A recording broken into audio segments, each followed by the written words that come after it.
Africa Content TV. London, London, Manchester, Birmingham, Sheffield.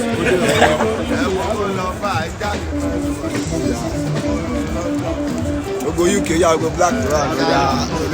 Go London. You go Europe, but now. Never know dollar. Go pound. All go around.